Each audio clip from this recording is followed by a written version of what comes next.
Brenden, welcome to Learn with Western podcast. Super excited to have you with us. Hey, it's great to be here, Elena. Thanks for having me.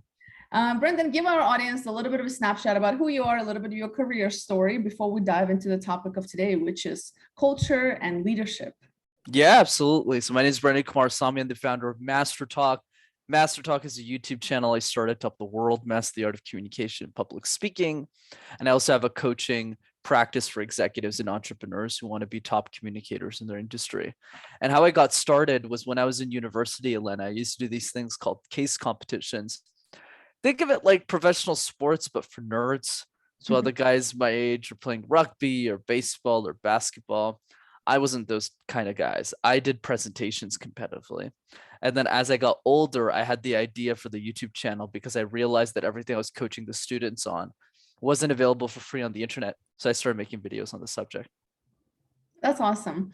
I always find it interesting because it's something, when we, in my world of career development as well, we talk a lot about like, how do people get to what they're doing? And a lot of times it's these little small moments in your life, in school that you're just doing maybe as a hobby or something like that just grow into something more, right? If you just maybe stick with it long enough. So it's interesting to hear how people's career stories come about. It's really cool to have a chance to talk to you. I really want to talk about kind of leadership and communication and how can leaders essentially communicate in a way that can create that company culture. But before we go into that, because that's a huge topic, let's just start with the fact that there's a lot of companies right now went from being face-to-face, obviously, to full remote. Even post-pandemic, now a lot of people are just truly having a remote company. And with that, culture has suffered in many ways. So when we talk about communication, from your perspective, what has shifted? What have you seen in terms of the big shifts as we changed over to the remote work? How has it impacted culture or communication in your case? Absolutely, Lena. The way I think about it is you're absolutely right. In the pre-COVID era, a lot of culture is built with the human-to-human interactions in person. That's what creates culture and allows us to live and breathe the values of our day-to-day, especially the water cooler conversations. When you're at the office, if you take a small break, you can have a conversation with somebody at the company and get to know each other and really get a feel with the people that you're working with. But those points don't exist in the online world. There's a lot more friction. It's not as easy as, hey, Elena, I see you at the office. You want to get lunch or you want to talk for 2 minutes? In Zoom land, it's, hey, Elena, you send an email. Can I book you for 15 minutes at this calendar for next week? So there's a lot more friction, which makes culture a lot harder to build in a remote first era. But it's also a new reality that we live in because post-COVID, working virtually has suddenly become a competitive advantage now for companies to hire exceptional people. Now people expect that flexibility. It's not just, oh, it's nice to have. Now it's a must have for staying to work at the organization. So it becomes a lot more challenging. But from a communication perspective, the biggest challenge of all is how can you recreate the same culture in a virtual world where before it used to be a lot easier to have those interactions and those touch points amongst employees at a company in person. You know what I found? So I work with a lot of analytical teams and tech companies as well. And it's interesting because I see that those analytical teams are the ones that had the hardest time because just for all of us, it's hard enough to kind of create the space to connect with one another. And what I've seen happen is when a lot of companies went remote, and I literally was just doing a session this morning for a team, and I've asked them, I said, how many of you guys actually turn on your cameras during this? And it's a group of software developers, very analytical, a lot of them are introverted. And I said, okay, percentage wise, how many of you turn on your cameras and you have 5 meetings a week? How many percentage of those do you turn on your cameras? The answer was 0. So I think the highest, one person said the highest was 20% of the time he turns on the camera. The rest was like 0. So, and I find that it's been a hard adjustment for a lot of people, right? And you have your senior manager who has the camera on, and then the rest of the people, you just have the little what is it called? The little avatar, right? Or your initials or something like that. So I'm just curious, have you seen that, like, do you have any examples of companies who do a great job with it? Is there a best practice? Like, do you turn on your cameras 80% of the time? Is it 50% of the time? Should you leave it open? Because also I've seen another argument where some people are just feel much more comfortable with cameras off and we shouldn't push them. But I wonder, like, what is the best way to communicate when we're trying to build a culture of transparency, collaboration, whatever it may be? Yeah, absolutely. And I mean, it's really challenging. I have yet to see myself a company that's really standing out in this space right now, because you're right, it's a really touchy subject. Some people it's like, hey, turn the camera on, but other people are saying, well, it's not really.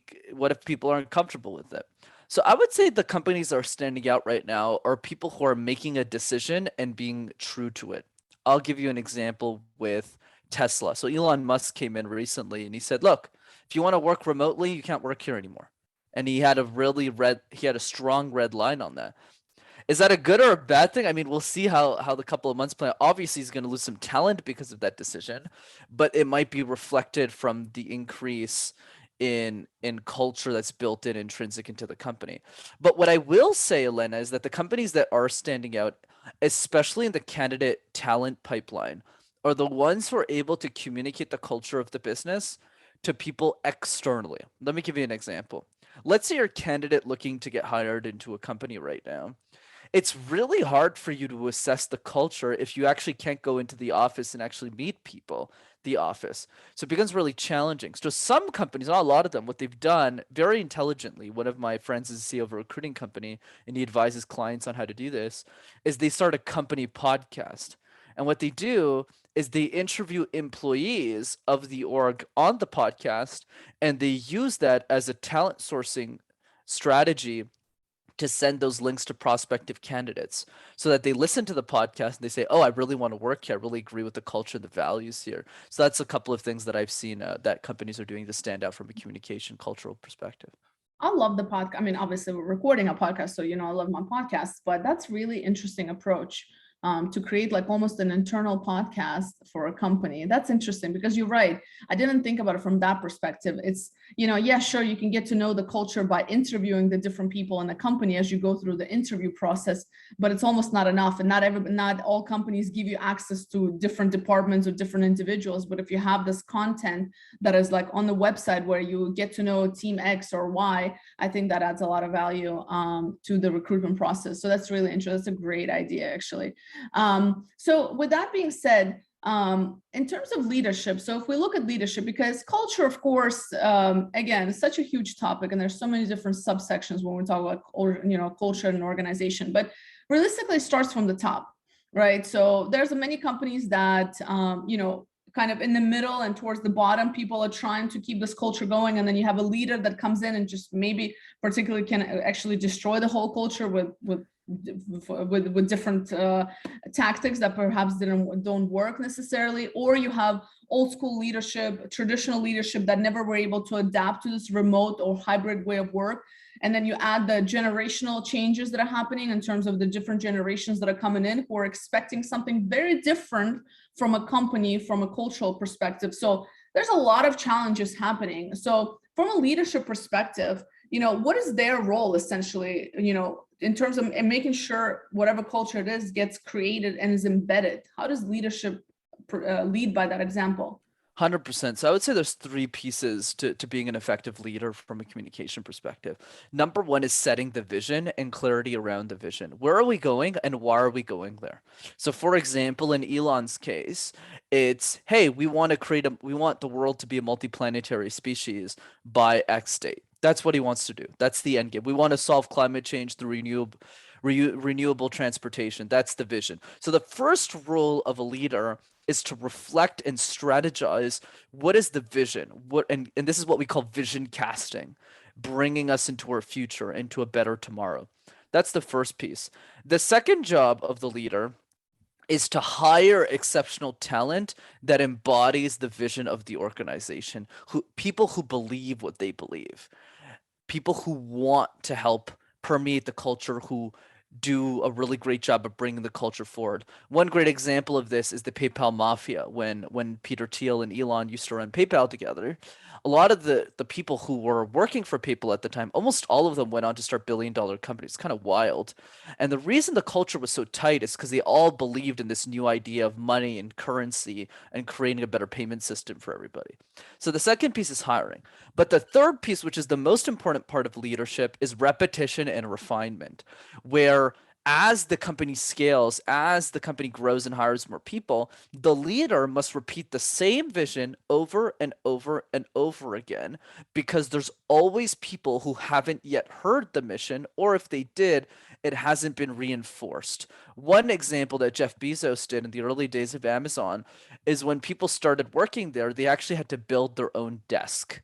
And the Mm. reason he made them do this was because it reinforced this idea of scrappiness. Amazon is a very low profit margin business. So being scrappy, being mindful about every dollar and every penny was so important to the company's long-term profitability and long-term success as well. That's interesting. Wasn't it that they use doors or something? Yeah, something crazy like that. Something crazy, like they makes them build like it's just like use like basically like use stuff to build desks. So it's not like actual desks. So it's pretty cool. Yeah. It's interesting. I mean, and you know, you can look at the likes of Elon and Jeff Bezos, and it seems like so extreme. But I have to agree. Like, I mean, in Elon's case, I mean, the whole idea, like, listen, if you want to work for a company, yeah, he's you know, he's probably going to lose some talent, but the reality is that talent, like if it's giving you friction essentially, right, and it's not going with the vision that you have for your company and the culture that you want to create, eventually that talent is going to fall off anyway. So it's like you might as well just, and they can afford it, I guess. So many companies, of course, because everybody wants to, not everybody, but many people want to work for Tesla, of course. But what about in the cases of, you know, regular small to medium-sized companies that are driving the economy essentially? Because, you know, we work with a lot of small companies that are kind of, the challenge is talent, right? So it's hard to find the right talent. It's hard to keep talent, particularly in a world where, you know, the Gen Z's coming in, they just look at it for like 2-3 years, and it's like a rotating door every 2-3 years. It's not easy. And then you're right. When we talk about repetition, I can imagine that it becomes even more and more important because you have so much new talent coming in shorter periods of time than you have in the past, right? So let's also dig deeper from that perspective. So when we talk about repetition, do you think it's all about the leadership and the repetition and the managers, or should there be systems and like processes in place that create a culture of, I don't know, transparency, create a culture of high performance? Like, is there a system that can be created versus an individual kind of contribution, if that makes sense?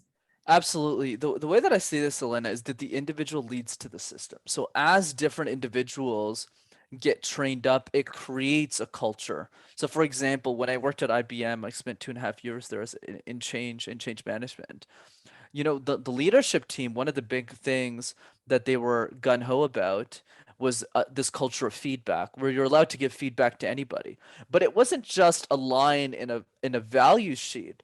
Every leader embodied that at an individual level. So you could go up to the big boss, which is something I've done multiple times when I was there, and I was like, hey, these are the 3 things I would change. And he would start taking notes, which is like wild if you think about it. He was like one of the Yeah. youngest partners at IBM. He does very well financially. He doesn't need to listen to some kid who just started out working at IBM.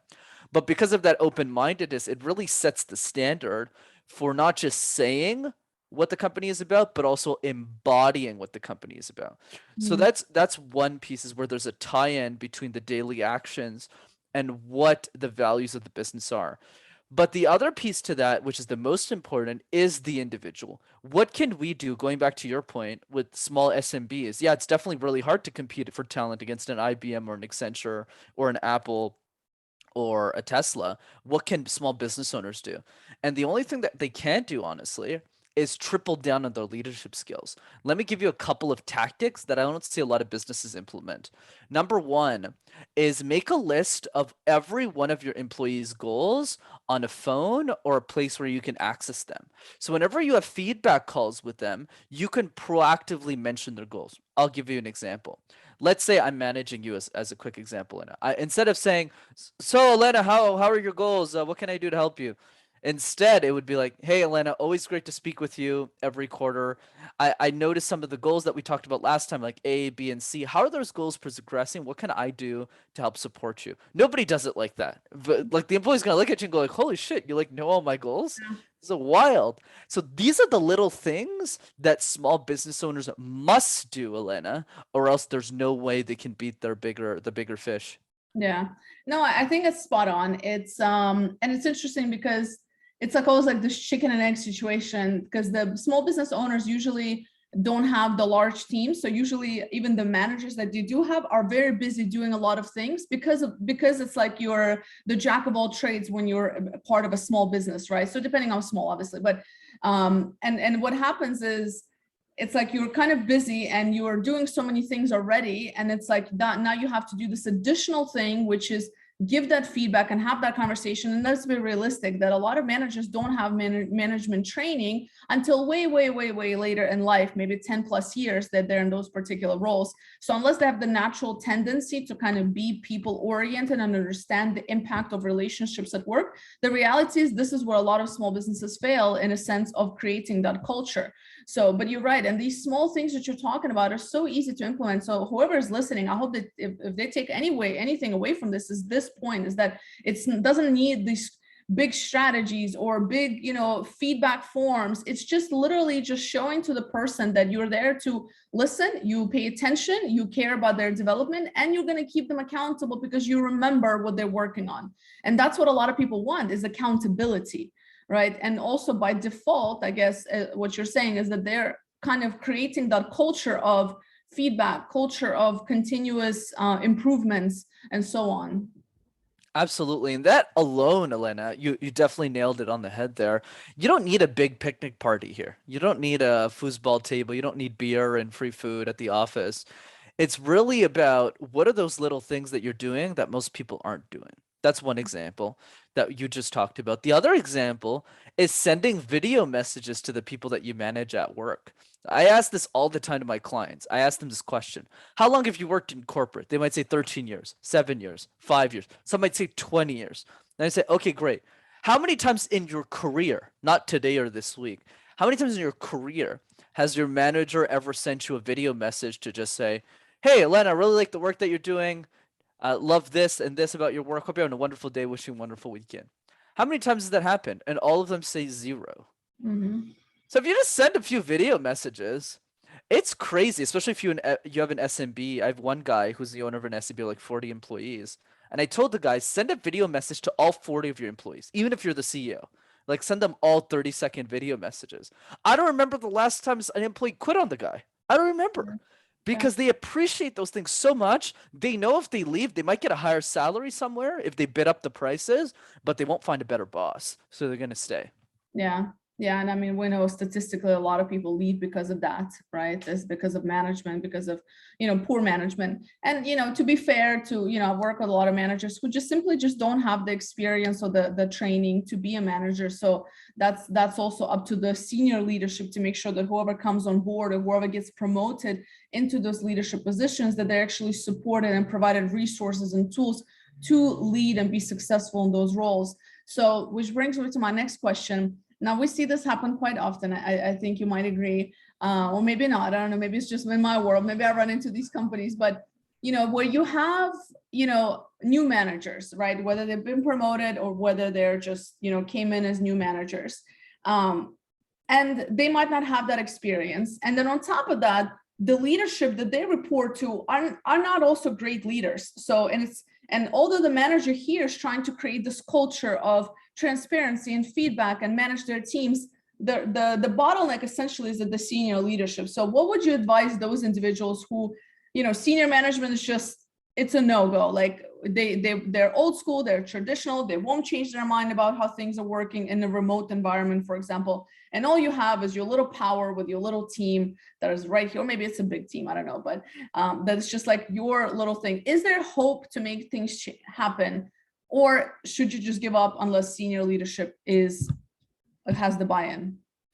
I mean, look, Elena, everyone's got their own perspective on this. Here's mine. It doesn't hurt to try, but if I'm being honest, if you're an employee and you're a team member, especially in this job market, I mean, things are starting to change a little bit with the recession coming, but it's still a candidates market right now in the sense that you have all the power. So what does that mean? That means you get what you tolerate in life. Like the reason I talk so highly about the businesses I worked for before I became an entrepreneur, IBM, PwC, is because I picked those companies, right? I talked to the leadership team before I even signed a deal with them to work for them. And that's why I speak so highly with them, because I made the right selection. So it's the same thing. If leadership sucks, shop around. That's the easy advice, and just find a leader that is worth it. Because trust me, especially during a recession, you don't want to work for a company that doesn't have great leadership. You're going to lose your job anyways, because they won't know what they're doing during a downturn. And we haven't had a downturn in like, what, 10 years now, 15 years, if you don't include COVID. That was kind of like a market crash. It wasn't really a recession. So yeah, that's what I would have the people listening to this podcast think about is, do you really want to be led by a bunch of monkeys during the recession? Yeah. Listen, scary times. I don't want to go down that rabbit hole. Let me stop. Otherwise, my business partner is going to be very upset that we're having this other conversation. So he was like, no, we're talking about leadership and communication and culture. I said, okay, I'm going to try to stick to the conversation, but there's always so many subsections. So maybe you have to come back and we'll do another episode on making sure we don't work for certain individuals, particularly in times of recession. But anyway, so let's come back to the culture piece. So how do you feel? So now, of course, a lot of people as well are they're being onboarded in remote environments. So you can have people that are in different parts of the world that are kind of joining in. So what are some, I guess, best practices you've seen companies do that are just onboarding people remotely? How do you create those opportunities to build relationships with people that you'll probably never see in person in your life and might not even get a chance to meet? Like, do you become proactive and reach out to them? Is there like a strategy to do this? Like, how does it work in terms of getting embedded into the culture? What can individual do, and also what can the company HR do to make sure that there's a smooth onboarding experience? 100%, Elena. So a couple of strategies I can give you. So I'll give you three. Number one, have a buddy system. Get people who are around their age, who are already working at the business, that can be a liaison to other people. So one thing that IBM did really well was, when I started, I didn't get paired up with someone who was like 10 years or 15 years older than me. I got paired up with someone who was my age, but he was very senior in the company, but he was like 26. So, which was crazy if you think about it.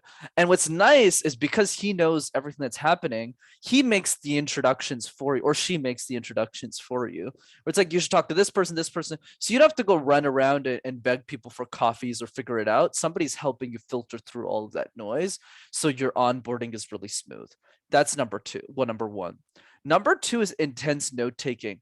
Take a ton of notes on the person you're onboarding, especially if it's a small team, around their personal interests, so that when you send them an onboarding gift, you don't just send typical gear, which is great. You can do that, which I think a lot of companies do that, and it's great.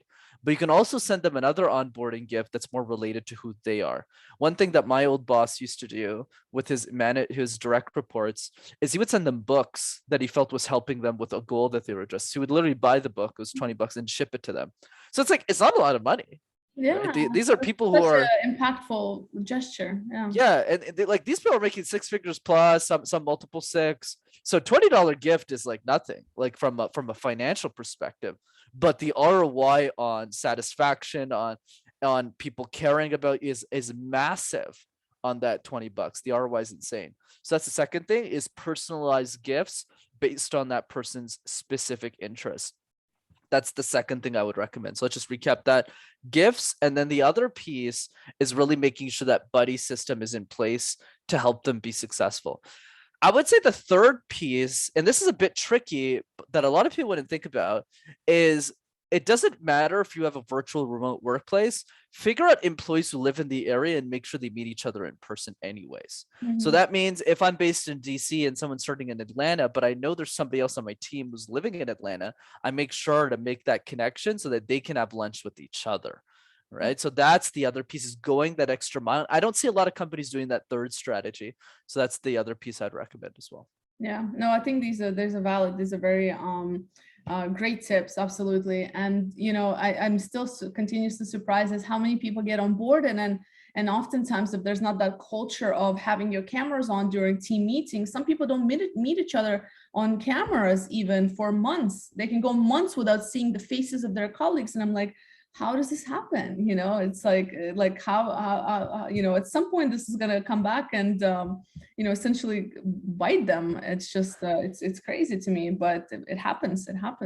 So good. So I guess it's just like a final takeaway. If you had like a magic wand where you could just fix in the world of communication as it relates to culture, pick one thing, what would it be? Yeah, I would say the one thing that I would fix when it comes to communication and culture is creating that culture of feedback. I feel that's missing a lot, where a lot of the feedback that's given in companies is usually long-winded and at the wrong time versus small bursts over time. So, for example, what you don't want in a company is every 3 months and you don't know about your performance until 90 days, and then somebody says you suck and you don't understand why, versus it being instantaneous, where you go into a meeting, it doesn't go well, and then you get a feedback right away. Hey, you did all these things right, just fix this little thing. So that way, feedback becomes a lot more encouraging. Whereas when it becomes this pile dump of a bunch of things you got to work on, it's not encouraging. You don't actually want to work on yourself. You don't actually want to get better. Versus if you give a couple of easy things that the employee works on, they actually nail it, and you celebrate those nailings, they get really confident in their job really quickly, especially in the early stages of their employment, and the retention skyrockets. Whereas if they feel life is a nightmare 60, 90 days into the job, they're not going to stick really long. Yeah, that's good. So also there's some things that you're doing. So do you want to share with our audience in terms of where they can find you, if they want to chat with you, what are some resources you can offer to them? Yeah, absolutely, and a fantastic conversation. Thanks for having me. So, two easy ways to keep in touch. Number one is the YouTube channel. Just go to Master Talk in one word, and you'll have access to hundreds of free videos on how to communicate ideas effectively. And then the second way, for those of you interested in coaching, just come to one of my free trainings over Zoom, and that's rockstarcommunicator.com to register. And all of that is going to be included in the description of this episode. So again, Brenden, thank you so much. Nice conversation. Lots of good tips and strategies and examples that our audience can take away. I appreciate you being here, and we'll have to do this another time on a different topic. Absolutely. Thanks for having me, Elena. It was great.